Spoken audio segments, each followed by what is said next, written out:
السلام علیکم۔ شروع کرتا ہوں اللہ کے نام سے جو نہایت مہربان اور رحم کرنے والا ہے۔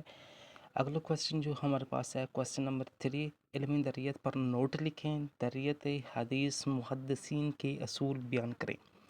علم دریت پر تفصیلی نوٹ۔ علم دریت علوم حدیث کی وہ شاخہ ہے جس میں حدیث کے متن یعنی الفاظ اور معنی کو پرکھا جاتا ہے تاکہ یہ معلوم کیا جا سکے کہ حدیث کا مضمون صحیح ہے یا نہیں۔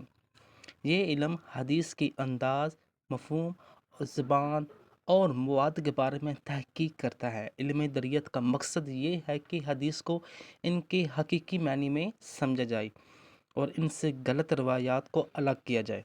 علم دریت علم روایت سے مختلف ہے۔ علم روایت کیا ہوتی ہے؟ حدیث کی سند، رویوں کا سلسلہ پر توجہ دیتا ہے۔ علم روایت میں حدیث کی سند پر توجہ دی جاتی ہے، جبکہ علم دریات میں کیا ہوتا ہے؟ حدیث کے متن اور اس کے مفہوم کی تحقیق پر زور دیا جاتا ہے۔ علم دریت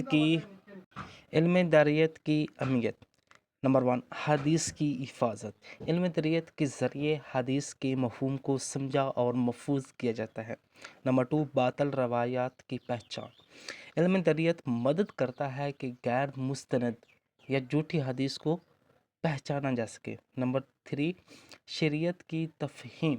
شریعت کے اصول و احکام کو صحیح طریقے سے سمجھنے کے لیے حدیث کے متن کا گہرائی سے مطالعہ کرنا نہایت ضروری ہے۔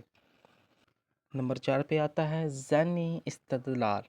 علم دریت فقہ اور محدثین کو دین کی درست تعبیر میں مدد فراہم کرتا ہے۔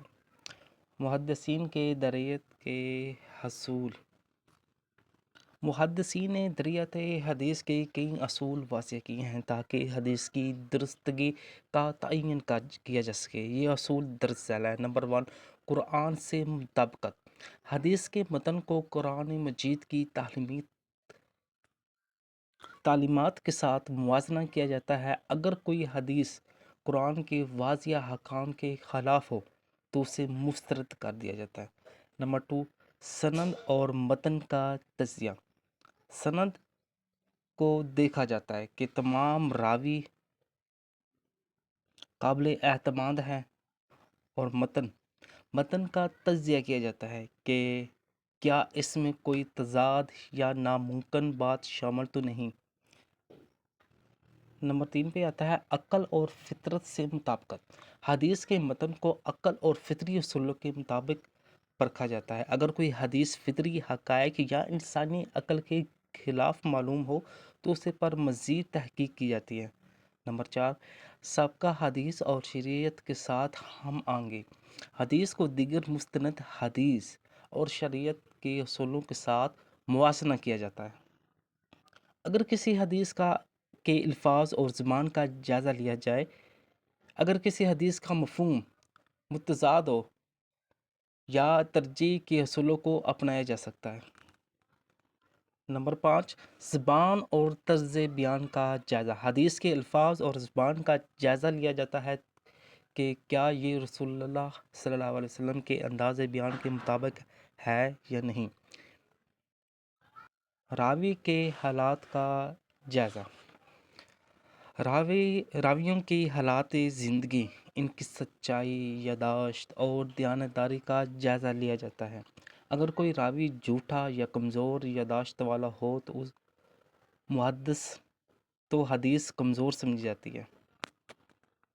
علم دریت حدیث کے متن کی تحقیق کا علم ہے جو حدیث کے معنی اور صداقت کا جائزہ لیتا ہے۔ یہ علم حدیث کو پرکھنے اور دین اسلام کی صحیح تعلیمات کو سمجھنے میں بنیادی فراہم کرتا ہے۔ محدثین نے دریت حدیث کے اصولوں کے ذریعے امت کو درست احادیث تک رسائی کا نظام فراہم کیا ہے۔ اس طرح آپ یہ کویسچن کی ہیڈنگ کو اچھی طریقے سے سمجھ کے آپ یہ کویسچن